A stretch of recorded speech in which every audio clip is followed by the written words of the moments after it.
Hello viewers, কী অবস্থা? সবাই কেমন আছেন? আশা করি অনেক ভালো আছেন। তো আজকে চলে আসলাম নতুন একটি ভিডিও নিয়ে। তো সবাই ভিডিওটা দেখতে থাকেন আর উপভোগ করতে থাকেন।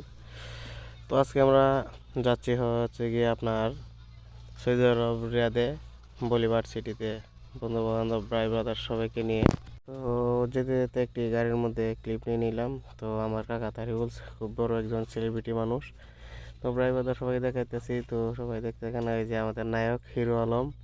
তো পিছনে আর অনেক আছে ভাই ব্রাদার। এই যে বাইজিৎ শালা লুচ্চা, যেদিকে যাইব সেদিকে। আর ক্যামেরা দেখলে তো তার কোনো কথাই নেই, মাথায় ঠিক থাকে না, পাগল হয়ে যায় এক কথায়। ক্যামেরা দেখলে খালি ছবি তুলবো আর ভিডিও করবো, ছবি তুলবো আর ভিডিও করবো। তো আমার দেখে গেছে। তো আমি আবার বললাম যে একটু সামনের দিকে দেখো। তো সামনের দিকে দেখেন কত সুন্দর একটি এই রূপ এসেছে বিল্ডিংটা। তো অনেক সুন্দর, যারা রেডি আছেন তো তারাই এই বিল্ডিংটাকে দেখতে পারবেন। আর সৌদি আরবে মানে রাতে ঘোরার মজাই আলাদা। সৌদি আরবের সৌন্দর্য রাতে ঘোরাঘুরি। তো এরে দেখেন বাঁদরের মতো কীভাবে লাফাইতেছে আর কি করতেছে। তো আমার কাকা কিন্তু অনেক বড় সেলিব্রিটি। তো কাকার আইডিটা আমি নিচে মেনশন দিয়ে দেবো। তো সবাই কাকার আইডিটাকে ফলো করে রাখবেন। তো আমার দিকে ক্যামেরা আমি বলছি আমার দিকে দিয়ে দেও না, আমার ভাইয়ের কাছে দেখো দেখো। হিরো আলম আমার ভাইয়ের কাছে ফিল, যে সানগ্লাস লাগাইছে দেখতে মাশাআল্লাহ। তো বাইরের দৃশ্যটা দেখতে থাকেন, রাতের সিনারি। তো অনেক সুন্দর লাগতেছে, কি বলবো আপনাদেরকে। দেখতে থাকেন ভিডিওটা, অনেক উপভোগ করতে থাকেন। তো সামনে দেখতেছেন আরও অনেক বিল্ডিং, অনেক বড় বড় বিল্ডিং চলতে হবে। বিল্ডিংগুলোর লাইট দেখে এত ভালো লাগতেছে যা বলার বাইরে। তো সামনে আরও অনেক স্পেশাল কিছু আছে। তো এই যে দেখতে দেখতে আমরা দেখেন আবদুল্লাহ সিটির কাছে চলে আসলাম। তো আমরা ড্রাইভার একটু ভুল করে দিয়েছে, আমরা যাইতেছিলাম যে অন্য রাস্তা দিয়ে, তো ড্রাইভার চলে আসছে এই রাস্তা দিয়ে।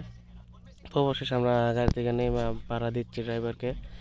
তো ভাড়া দেওয়ার পরে বন্ধু রিফাত বলতেছে, হ্যাঁ আমার কাছে ক্যামেরাটা দাও, আমি একটু ভিডিও ক্লিপ করি। অবশেষে আমরা ড্রাইভারকে ভাড়া দিয়ে আমরা হাঁটা শুরু করছি সেই চিরচেনা গন্তব্য পার্কের উদ্দেশ্যে। তো আমরা হাঁটতেছি হাঁটতেছি আর একটু দেখতে থাকেন। তো কাকা তো পুরো এক্সাইটেড, কাকা মোহাম্মদ তারিকুল ইসলাম। তো কাকার আইডিটা আমি নিচে মেনশন দিয়ে দেবো, আপনারা দেখবেন। তো বন্ধু রিফাত ক্যামেরা নিয়ে অনেক পিছিয়ে পড়ে গেছিলো। তো সে তার দিয়ে হরওয়া করে আবার চলে আসতেছে আমাদের সাথে। তো সিনারিটা আপনারা দেখেন। তো এখানে এসে এখন আমাদের যে বাকি ভাই ব্রাদার্স আছে তাদেরকে আমরা হারিয়ে ফেলছি, তাদেরকে খোঁজাখুঁজি করতেছি। তার মধ্যে বললাম রিফাতকে আমার কাছে ক্যামেরা দাও, আমি নিলাম। তারপর মামার একটা ডাক দিলাম, মামা দেখেই পুরা জোশ। সে মামা খুব ভালো মনের একজন মানুষ। তো কি আর বলবো, মামার মাইয়াডারে আমার কাছে দিব না বিয়া। তো মামারে বলছিলাম অনেক কিছু। আর বাইজি দিয়ে তো ক্যামেরা দেখলে মাথায় ঠিক থাকে না বাইজিদের। বাইজিতে খালি ছবি তুলবো আর ভিডিও করবো, ছবি তুলবো আর ভিডিও করবো, আর বাদের মতন ফালাইবো, ইয়ো ইয়ো ইয়ো করবো হাত হাত দিয়া। তো আমরা সিকিউরিটি চেক দিয়ে চেকিংয়ের পর আমরা চলে গেলাম ভিতরে। ভিতরের প্রথম গেটের দৃশ্য হচ্ছে এটা। তো এখানে সবাই একটু ভিডিও শুটও করে নিতেছি, ফটোশ্যুট করে নিতেছি। তো দেখেন আমার ভাই আইফোন ইউজার বড় লোকস। তো আমি আবার একটু ভিডিও করে নিলাম সবাইকে। তো তানভীর ভাইকে দেখা গেলাম। তো তানভীর ভাইও খুব ভালো একটা মানুষ। তো হাঁটতে হাঁটতে আমরা ভিতর দিকে যাইতেছি। ভিতর দিকে যাওয়ার পর গাড়ি দিকে বিদেশি মাইয়া আর বিদেশি মাইয়া। তো বাংলাদেশে হইলে মানে সেই কবেই মাইন্ড করে ফেলতো। তো এখানে কোনো মাইন্ড করে নাই, ওদের সাথে ভিডিও করছে ওদের সামনে রেখে। তো আমিও আসতেছি, তানভীর ভাই বলতেছে আমার নিয়ে বলে বলতেছে আমারও ক্যামেরার মধ্যে নেই। তো আমরা এই যে গিট না গিট দিয়ে ঢুকতেছি। তো সবাই এখানে দাঁড়িয়েছে ফটোশ্যুট করব। তো ফটোশ্যুট করার শেষে আমরা সবাই চলে যেতেছি ভিতরে। তো ভিতরের দৃশ্যটা আপনারা দেখতে থাকেন, অনেক সুন্দর একটি দৃশ্য। তো যারা রিয়াদে আছেন সবাই দেখতে পারবেন আর সবাই চিনবেন এই জায়গাটা। তো দেখেন আমরা ভিতরে যেতেছি। তো সুন্দর একটি বল বল আকৃতি দেখা দেখা যাচ্ছে ভিতরে। তো দেখতেন আপনারা অনেক মানুষ, আসলে গাইছে মানুষের কারণে ভিডিওটা ভালো মতো করতে পারি নাই। আর সাথে ভালো একজন ক্যামেরাম্যানও নাই, সেই জন্যে ভিডিও ভালোভাবে করতে পারি না। তো আমি একজন নতুন ইউজার, তো কীভাবে ভিডিও করতে হয় তো সেটা আমি জানি না। তাই যে যতটুকু পারছি আপনাদেরকে দেখানোর চেষ্টা করেছি। তো আপনার ভিডিওটা না টেনে দেখুন। তো এখানে এসে আবার ফটোশ্যুট নিতেছে। আসলে এরা যেখানে যাইব ওইখানে ফটোশ্যুট ফটোশ্যুট, মানে ফটোশ্যুট ছাড়া ওরা কিচ্ছু বোঝে না। তো রিফাতের দেখাইলাম। তো রিফাত একটু লাজুক টাইপের ছেলে আর কি, রিফাতকে আমার সামনে তেমন আসতে চাই না। তো আবার ফটোশ্যুট, এদের কথা আর কি বলবো, মানে ফটোশ্যুট করতে করতে শেষ, একেবারে শেষ। তো সামনে আসলাম একটি কনসার্টের মধ্যে। এদিক দিয়ে আমরা হাঁটতেছি হাঁটতেছি হাঁটতে হাঁটতে যাওয়ার পথে আমরা ফট করে মানে কি আর বলবো, একটি পায়ের রেস্টুরেন্ট দেখতে পেলাম। তো আমরা রেস্টুরেন্ট ক্রস করে এখানে আসার পরে আমরা আমাদের চিন্তা হলো না, আমাদের তো লোকেশন এটা না, আমরা অন্য গেট দিয়ে চলে যেতেছি। তো এন্ট্রি মাত্র করলাম। তো এন্ট্রি করার সাথে সাথে আমরা এক্সিট গেট দিয়ে বের হয়ে যেতেছি। তো আবার কি করবো, তো এখান থেকে আমরা আবার চিন্তা ভাবনা করলাম, আসলে আমরা রাতের বেলা গিয়েছিলাম ঘোরাঘুরির জন্য, সেই জন্য মানে এত কালারিং লাইট, মানে কি আর বলবো, লাইটের কারণে মানে ভালোভাবে ফেস ক্লিয়ারভাবে বোঝা যাইতেছে না। তো দেখেন, এই যে আমার বন্ধু রিফাতের মতন একটা হনুমান এখানে দাঁড়িয়ে আছে, তো দেখতে দেখেন। তো রিফাতের মতোই সেম সেম, যাই হোক রিফাত অনেক ভালো মানুষ। তো তানভীর বলতেছে তুমি আমার পিছিয়ে পিছিয়ে ক্যামেরা নিয়ে, তানভীরের পিছিয়ে গেলাম। তানভীর আবার বাকি বাকি ভাই ব্রাদার্সকে ডাকতেছে, তোমরা এদিকে আসো, এদিকে রাস্তা না। তো আমরা আবার তানভীরের পিছিয়ে যাইতেছি। তো যাওয়ার পথে আবার দেখেন লেডিসদের জন্য এখানে বুকটার কালেকশন আছে অনেক সুন্দর সুন্দর। তো আমাদেরকে ঢুকতে দেয় নাই, আমি গিয়েছিলাম, ঢুকতে দেয় নাই। তো দেখেন রেস্টুরেন্টটা অনেক সুন্দর একটা রেস্টুরেন্ট ওইটা। আর ওইখানে সামনে দেখতেছেন সামনে কনসার্ট। তো কনসার্ট দেখে কি বার বলবো গাইস, ভাই ব্রাদারের তো পাগল হয়েছে কনসার্ট দেখে।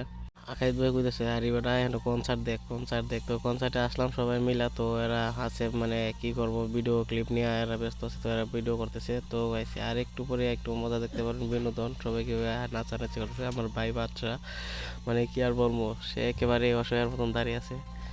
তো অনেক অপেক্ষার পরে আবার চলে আসলাম কনসার্টের মধ্যে। কনসার্টে হয়ে গেল স্টার্ট, তো দেখতে থাকেন, অনেক ভালো লাগবে। তো গাইস কনসার্ট শুরু হওয়ার পরে মানে এখানে, তো এখানে বাঙালি চাইতে বেশিরভাগ মানুষ এখানে সৌদিয়ানরা। তো মানে কি আর বলবো, সৌদিয়ানরা এইভাবে কনসার্ট করে তো জীবনে প্রথম দেখলাম। তো দেখতে থাকেন, কি আর বলবো, এখানে বাঙালি আর বাঙালির ভাই ব্রাদার্সরা একটু দেখে দিলাম ঘুরে ক্যামেরা ঘুরে। তো দেখেন আমার কাকা মানে কনসার্ট দেখার জন্য এসেছে এখানে মূলত। আমি যেটা মনে করি আর কি, কাকা এখান থেকে যাওয়ার মানে নামই নিতে চান, কাকা থেকে কেউ নাচতেছে। কি আর বলবো, কাকার কথা দেখেন, কাকা কিভাবে নাচতেছে। আর বাইজিদের কথা তো প্রথমে বললাম ক্যামেরা দেখলে বাইজিদের হুঁশ থাকে না, তো কি করব কি না। তো কনসার্ট দেখেন আর উপভোগ করতে থাকেন ভিডিওটা আপনারা। তো দেখেন ভাই ব্রাদার্সরা আর মামা তো পড়েছে। আর কাকা আর কথা কি বলবো, কাকা নাচতে নাচতে পুরাই বেহুশ। ঠিক আছে, ওই জন্য কনসার্ট। তো সবাই কনসার্টটি দেখতে থাকেন, আমরা চলে যাই কনসার্টে, আর থাকা যাবে না। তো সবাই মিলে চলে গেছি কনসার্ট থেকে। তো কি বলবো আপনাদেরকে, এক জায়গায় তখন দাঁড়িয়ে থাকা সম্ভব না। তো আমরা হাঁটতেছি ভালো। এখান থেকে চলে আসার পরে বলতেছে আমাকে একটু নেও, জায়গাটা অনেক সুন্দর। তো আমিও একটু ক্যামেরার মধ্যে হেঁটে দিলাম। তো হোসেন ভাই বলছে আমাকেও নেও, তো আমি হোসেন ভাইকে একটু নিয়ে নিলাম ক্যামেরার মধ্যে। তো মামা এখানে আবার আমাকে একটু মানে ফটোশ্যুট করে দিতেছে। তো সবাই একে একে একে এখানে ফটোশ্যুট করছি। তো এই যে দেখেন রিফাত ক্যামেরাম্যান, সে খুব ভালো একজন ক্যামেরাম্যান। আর মামা এখানে ভিডিও করা নিয়ে ব্যস্ত। তো আর ওই যে আমার এক ভাই নাইজেরিয়ানদেরকে পিক তুলে দিতেছে, ভাই হয়ে গেছে নাইজেরিয়ানের মানে কি আর বলবো ফটোশ্যুট আর ফটোগ্রাফার। তো এই যে আমার ভাই, তো এখানে এরা একে একে ফটোশ্যুট করতেছে। তো ফটোশ্যুট ওদের শেষই হইতেছে না, তো আমি বললাম আমাকেও নিয়ে একটু।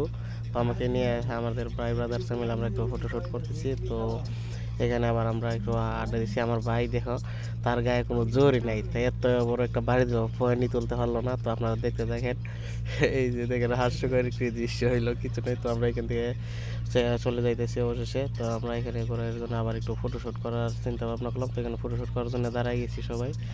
তো এখানে মানে ফটোশ্যুট করাটা অনেক ভালো মনে হয়েছে, তো এই ফটোশ্যুট করলাম। তো আমরা হাঁটতেছি।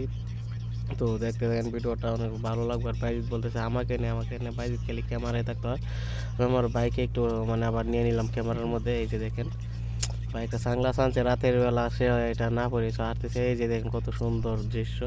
আসলে আপনাদেরকে মানে দেখানোর জন্য এই ভিডিওগুলো করানো হয়েছে, আর আপনাদেরকে বিনোদন দেওয়ার জন্য। আসলে আমার ভয়েস অনেক খারাপ হইতেছে, আমি নিজেও জানি, কারণ ফার্স্ট টাইম এভাবে ভিডিও করতেছি। তো আর মানে কেমনি কী করা লাগে সেটা মানে জানি না। তো ভিডিওটা আপনারা দেখতে থাকেন, আর ভিডিওর মধ্যে কোনো ভুল ভ্রান্তি হলে ক্ষমা দৃষ্টিতে দেখবেন।